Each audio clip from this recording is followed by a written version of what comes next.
Have you ever stopped to think that maybe the universe's greatest danger isn't some conquering villain, a galactic tyrant, or a killer machine? What if the greatest danger was actually the kindest person you know, on the day they stop holding back? Close your eyes for a second. Picture someone you love, someone who's always been there to protect you, who always put others first, who swallowed their own pain so they wouldn't worry anyone. Now imagine that person discovering they've spent their entire life being controlled, manipulated, that their most painful memories were locked in a box inside their own mind, by someone they trusted blindly. That's Jean Grey. And what happens when that box opens? Well, that changes everything. We grow up hearing that kindness is strength, that being gentle means being brave. And that's true, but nobody talks about the weight that comes with it. Nobody talks about what happens when you're so powerful, you have to make yourself smaller every single day just so you don't hurt the people close to you. Jean Grey carried that weight since childhood. She didn't ask to be one of the most powerful mutants who ever existed. She didn't ask to feel everyone's thoughts, to carry other people's pain as if it were her own. But she did it, day after day, because it was the right thing to do. And then comes the question nobody wants to answer. For how long? See, Charles Xavier was always treated as a mentor, a father, the guy who took in mutants rejected by the world and gave them purpose. But Charles was also a man with fear of what Jean could become. So, he made a choice.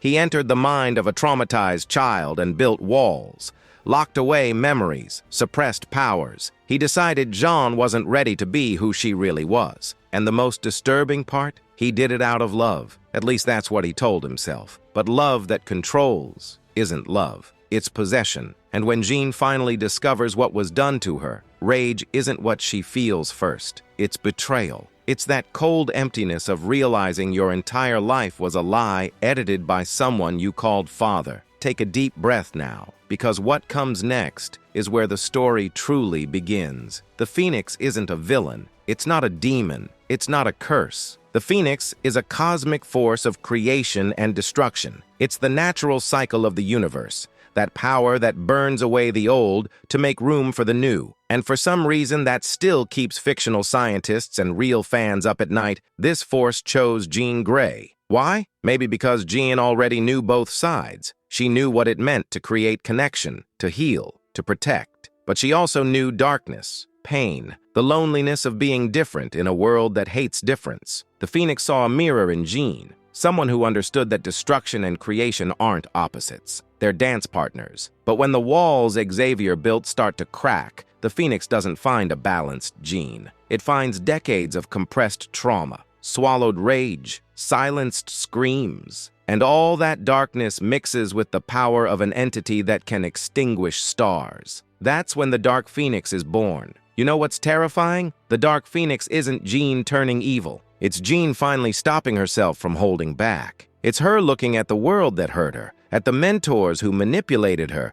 at the fears she carried alone, and deciding it's over. That she won't be small anymore just to fit other people's expectations. And look, part of you gets it. Part of you even roots for her in that moment. Because how many times have you wanted to explode? How many times did you swallow what you felt just to keep the peace? How many times were you strong for others while crumbling inside? Jean Grey did that for years, and when she stops doing it, the universe trembles. But here's the real tragedy. The Dark Phoenix doesn't bring freedom. It brings isolation. The more power Jean embraces, the further she drifts from everything she loved. Scott, Aurora, the X-Men, her own humanity. She starts seeing people as ants, insignificant, temporary, and that coldness, that disconnection, that's not strength. It's the deepest loneliness there is. Put your hand on your chest for a second. Feel your heart beating, what you're feeling, that awareness of being alive, of being part of something bigger, of needing others as much as they need you. The Dark Phoenix loses that, and without it, infinite power becomes infinite prison. The most devastating moment in this saga isn't an epic battle. It's not explosions or planetary destruction. It's Jean Grey, in a flash of clarity, looking at Scott Summers and remembering who she was, remembering what it felt like to love without fear, to feel without guilt, to exist without needing to be perfect. And in that moment, she makes a choice that destroys and saves at the same time.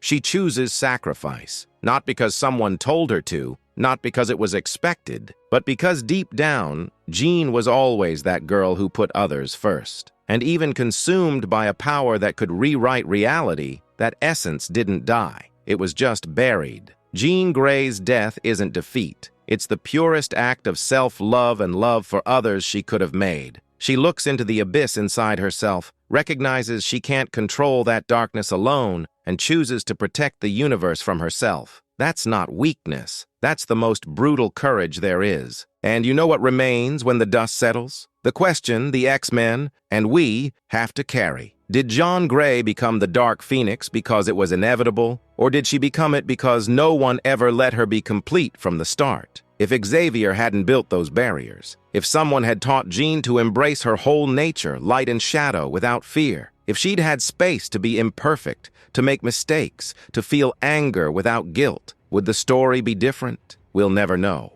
And maybe that's the point. The Dark Phoenix saga isn't about good versus evil. It's about what happens when we deny parts of who we are. When we try to be only light in a world that demands we also know our own shadows. Jean Grey didn't become a villain because she was bad. She became destruction because they never let her be whole. And that, my friend, that's a mirror we'd rather not look at. But maybe it's exactly the mirror we need. So tell me something before you go. Think carefully before you answer. That part of you that you hide, that you try to control, that you're afraid to show the world, is it really the monster you imagine? Or is the real danger continuing to pretend it doesn't exist?